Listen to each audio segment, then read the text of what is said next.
Thermal insulation. The thermal conductivity coefficient quantifies the ability of an insulating material to limit heat transfer, commonly referred to as the lambda value.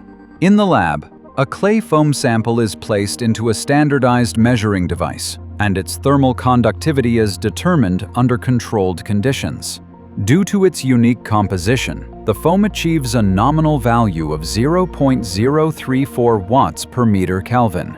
This low value demonstrates its strong insulating performance. The material also proves itself in practical tests.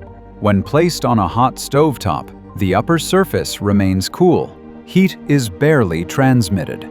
With its efficient thermal insulation, clay foam enables sustainable and cost-effective energy renovations of existing buildings.